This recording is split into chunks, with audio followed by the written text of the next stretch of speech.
Assalamualaikum warahmatullahi wabarakatuh. Baiklah, saya akan mencoba presentasikan tugas kami yang berjudul Transporter sebagai target aksi obat.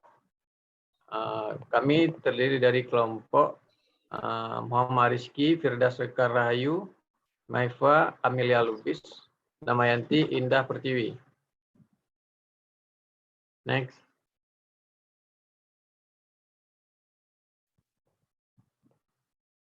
Level aksi obat. Tingkatan utama aksi obat dari yang sederhana menuju yang kompleks. Molekuler, subseluler, sel, organ atau jaringan, dan organisme utuh. Next.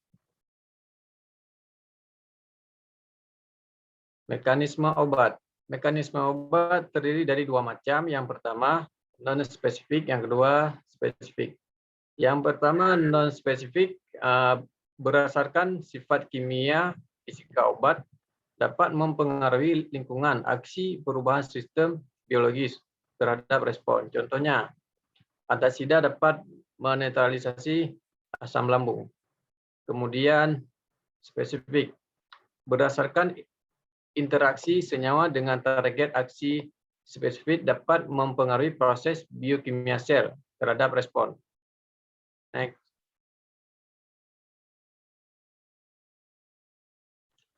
Target aksi obat terdiri dari 4 macam. Yang pertama, kanal ion, enzim, transporter, reseptor. Kebanyakan target aksi terletak pada membran sel. Sebagian besar reseptor adalah reseptor membran atau ada di permukaan. Berikutnya beberapa target aksi obat terdapat pada daerah intraseluler. Contohnya reseptor intraseluler, enzim, nukleus. Next. Transporter. Transporter merupakan molekul pembawa membran yang memfasilitasi perpindahan substrat melintasi membran sel. Dikatakan demikian sebab terbentuknya besar dan ada pada membran sel. Next. Klasifikasi transporter terbagi dua macam. Yang pertama, transporter pasif. Yang kedua, transporter aktif. Transporter pasif merupakan transporter terfasilitasi yang bekerja menggunakan energi dari gradien konsentrasi atau gradien elektrokimia. Kemudian transporter aktif selalu diperantai oleh protein. Pengangkutan pada transport atau transport aktif dilakukan dengan mengikat hidrofil pada suatu protein pengangkut spesifik yang umumnya di membran sel atau karier. Baiklah, selanjutnya akan dilanjutkan oleh teman saya.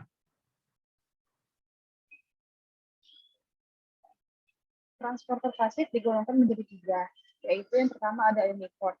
Untuk transporter uniport ini, dia membawa satu macam senyawa yang mempunyai gradien konsentrasinya yang sama. Contohnya ada transporter glukosa glut 1, GABA, dan juga transporter kolin. Yang kedua ada transporter simport. Transporter simport ini dia membawa dua macam senyawa yang melawan gradien konsentrasinya. Contohnya ada simport glukosa natrium yang mengantar glukosa dan ion natrium ke dalam sel, atau simport natrium dan juga ion klorida yang menyeberangkan ion natrium dan juga klorida ke dalam sel. Yang ketiga ada transporter antiport yang bekerja menyeberangkan senyawa yang berbeda arah.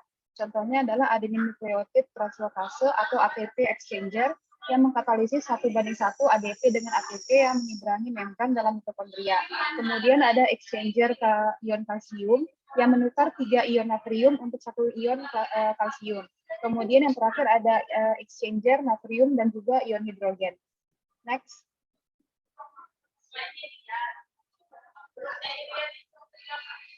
Berikut mekanisme kerja dari transporter glukosa glut 1. Glut merupakan molekul pembawa yang mengedarkan glukosa di dalam tubuh. Ada beberapa tipe, tapi monoform yang paling penting itu dia berbentuk 2, 4, dan juga 5. Fungsinya membantu proses perpindahan glukosa dari satu tempat ke tempat yang lain di dalam tubuh, karena seperti yang kita pahami, untuk menembus membran yang sifatnya lipofilik merupakan hal yang sulit untuk senyawa hidrofilik seperti glukosa.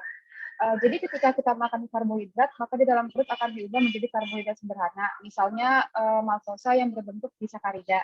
Di dalam usus kemudian disederhanakan lagi oleh enzim maltase menjadi glukosa yang diabsorpsi menuju ke dalam darah melalui transporter GLUT. Kalau nggak ada GLUT ini, dia nggak bisa masuk. Kemudian setelah di dalam darah, glukosa diangkut oleh hemoglobin. Hemoglobin ini berikatan dengan glukosa disebut dengan HbA1c yang merupakan indikasi atau marker untuk penyakit glukosa, seperti diabetes mellitus. Glukosa yang terikat dengan hemoglobin atau HbA1c bisa bertahan selama 3 bulan di dalam tubuh. Glukosa ini kemudian masuk ke dalam sel, kemudian dibantu oleh transporter yakni glukose transporter 4 atau GLUT4. GLUT2 bekerja secara transporter aktif dibantu dengan sodium glukos transport protein 1 atau SGLT1 untuk penyerapan glukosa. Sedangkan GLUT5 bekerja secara difusi untuk penyerapan fruktosa. Next.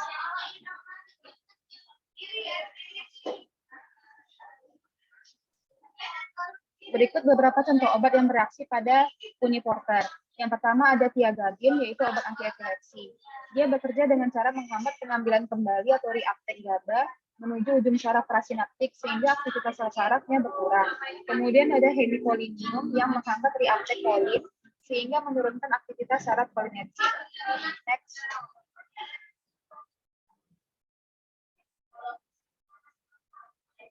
Kemudian ada obat diuretik golongan thiazid yang bekerja dengan cara memblokade simport natrium dan juga ion klorida di dalam tubulus distal pada ginjal.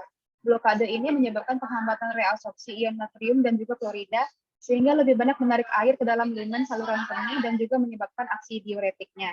Kemudian ada diuretik furosemid yang bekerja pada ginjal dengan memblok simport natrium, kalium, dan juga klorida pada lengkung Henle.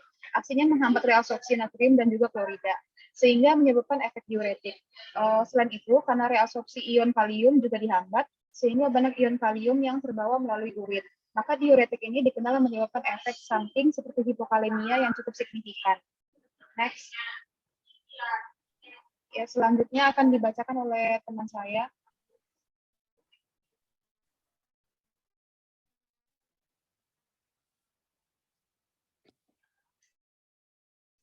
Antara lain amiloride, diuretik, caspering, clonidin, dan simetidin. Next. Transporter aktif itu dapat dibagi menjadi beberapa. Yang pertama berdasarkan sumber energinya, yaitu ada primary active transporter, menggunakan energi dalam bentuk ATP untuk membawa molekul menyeberangi membran melawan gradien konsentrasinya. Dengan demikian, semua golongan pompa ATP, ATP power pump, mengandung satu atau lebih tempat ikatan untuk ATP pada bagian sitosolik. Secondary active transporter, yaitu transporter yang tidak menggunakan energi ATP secara langsung, tetapi melalui perbedaan potensial elektrokimia yang dihasilkan dari pemompaan ion keluar dari sel. Transporter ini membawa senyawa melawan gradien konsentrasinya. Next. Berdasarkan mekanisme transport maupun homologi genetik dan struktural, ada 4 golongan pompa atau transporter tergantung ATP. Yang pertama, P-class pump, kedua, F-class pump, yang ketiga, V-class pump, dan yang keempat, ABC superfamily. Next. Pompa ATP P-class berupa suatu protein tetramerik yang tersusun atas 2 sub alfa dan 2 subunit beta. Selama proses transport terjadi peristiwa fosforilasi pada subunit alfa. Karena itulah pompa jenis ini dinamai P-class dari kata fosforilate. Adapun contoh pompa jenis ini yaitu pompa natrium kalium ATPase, pompa kalsium ATPase, pompa hidrogen kalium ATPase atau proton pump. Selanjutnya akan dibawakan oleh teman saya.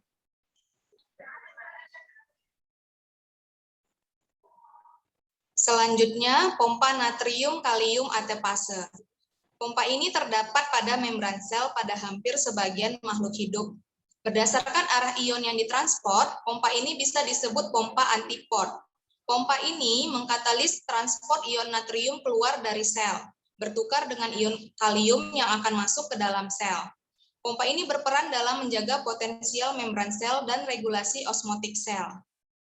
Pompa natrium kalium atepase ini menjadi target aksi obat digoksin, di mana kita ketahui obat digoksin adalah suatu obat yang diperoleh dari tumbuhan digitalis lanata yang digunakan terutama untuk meningkatkan kemampuan memompa kontraksi jantung dalam keadaan kegagalan jantung atau congestive heart failure.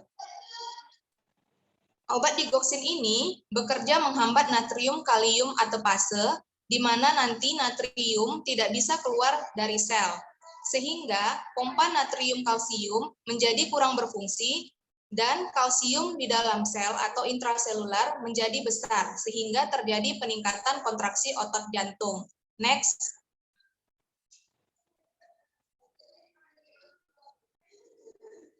Pompa kalsium atepase.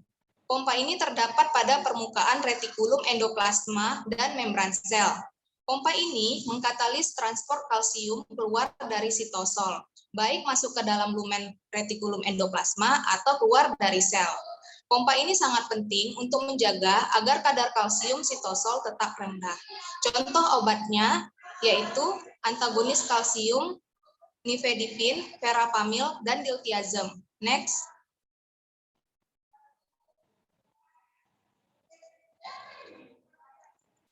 Selanjutnya pompa hidrogen kalium atepase atau yang sering kita sebut pompa proton. Terdapat pada membran sel parietal lambung dan terlibat dalam sekresi asam lambung. Merupakan suatu pompa antipod yang mengkatalis transport ion hidrogen keluar dari sel parietal menuju ke rongga lambung, bertukar dengan ion kalium yang masuk ke dalam sel. Pompa ini disebut pompa proton dan merupakan target aksi dari obat tukak lambung golongan penghambat pompa proton yang bekerja menekan sekresi asam lambung. Contohnya adalah obat omeprazol, lansoprazol, dan rabeprazol. Mungkin sedikit kita ketahui mekanisme terbentuknya asap lambung. H2O di dalam sel parietal akan terurai menjadi hidrogen dan hidroksil. Gugus hidroksil akan berikatan dengan karbon dioksida membentuk asam bikarbonat. Dengan bantuan enzim karbonik anhidrase, asam bikarbonat akan dikeluarkan ke cairan intestinal bertukar dengan ion klorida dengan bantuan antipod asam bikarbonat klorida. Ion klorida selanjutnya akan keluar menuju rongga lambung melalui suatu kanal klorida. Sementara ion hidrogen juga akan keluar ke rongga lambung bertukar dengan kalium dengan bantuan pompa hidrogen kalium atepase. Di rongga lambung, ion hidrogen dan klorida akan berinteraksi membentuk asam klorida atau kita sering sebut asam lambung. Kadar asam klorida yang tinggi dapat mengiritasi lambung, sehingga omeprazol bekerja menghambat aksi pompa hidrogen kalium atepase yang mengakibatkan ion hidrogen tidak bisa keluar dan asam lambung tidak juga keluar. Next.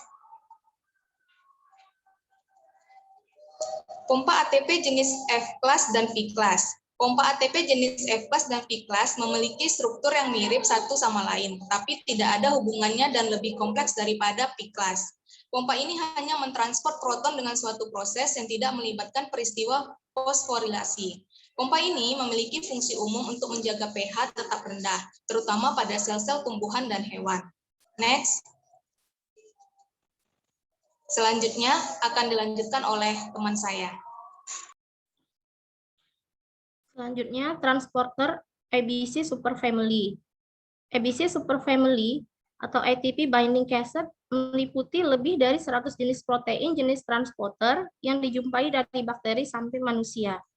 Protein-protein dari transporter ABC superfamily memiliki kapasitas umum untuk mengangkut molekul secara aktif melalui membran dan menggunakan hidrolisis ATP sebagai suatu sumber energi. Sebagian besar dari 48 transporter ABC pada manusia berperan dalam ekspor substrat fisiologi, yaitu asam amino, peptida, lipid, ion-ion inorganik. Namun, 9 diantaranya berkaitan dengan fenotipe resistensi multiobat, karena kemampuannya untuk menonjol dari sel-sel sejumlah xenobiotik. Berikut adalah tabel tempat dan substrat fisiologi transporter ABC. Dapat dilihat untuk ABC transport P, GP, ABC B1, lokasi apikal, distribusi ekspresi tinggi di ginjal, kelenjar, adrenal, hati, pankreas, plasenta, sawar darah otak. Untuk jaringan ekspresi rendah, prostat, kulit, otot jantung, ovarium. Substrat fisiologi, fosfolipid, sitokin, steroid. Untuk ABC transporter MRP1, ABC, C1, lokasi basolateral termasuk plasenta dan sawar darah otak. Distribusi ekspresi tinggi di ginjal, paru, testis, otot jantung, plasenta. Jaringan ekspresi rendah di hati, usus, otot. Substrat fisiologi meliputi glutathione konjugat, glutathione glucuronida. Untuk ABC transport MRP2, ABC, C2, lokasi apikal, distribusi ekspresi tinggi, hati, ginjal, usus halus, dan plasenta. Jaringan ekspresi rendah, tidak ada. Substrat fisiologi LTC4, DNPSG, garam empedu. Untuk MRP3, ABC, C3, lokasi basolateral, distribusi ekspresi tinggi, kelenjar adrenal, usus, pankreas, kandung kemih, dan plasenta. Jaringan ekspresi rendah, hati, ginjal, dan prostat. Substrat fisiologi, garam empedu, LTC4, estradiol 17B. Untuk MRP4, ABCC4, lokasi apikal, distribusi ekspresi prostat, jaringan ekspresi rendah, ovarium, testis, ginjal, usus, otak. Substrat fisiologi, CAMP, CGMP, garam empedu. Selanjutnya dapat dilihat obat yang bekerja pada target aksi transporter. Untuk kelas antrasiklin, adapun obatnya yaitu doxorubisin, daunorubisin, epirubisin, idarubisin. Proteinnya ABCB1, ABCC1, ABCC2, ABCG2. Untuk kelas epipodophilotoksin, obatnya itu etoposid, teniposid, proteinnya ABCB1, ABCC1, ABCC2, ABCG2. Untuk kelas alkaloida vinca, obatnya itu contohnya vincristin, vinblastin, vinorelbin. Proteinnya ABCB1, ABCC1, ABCC2. Untuk kelas taksanes, obatnya itu paklitaxel dan doxitaxel. Proteinnya ABCB1, ABCC2. Untuk kelas penghalang kinase, obatnya seperti imatinib, flapopiridol. Proteinnya ABCB1, ABCC2, ABCG2. Berikut merupakan daftar pustaka yang digunakan, di mana daftar pustaka dapat terlampir, dapat dilihat pada slide berikut ini.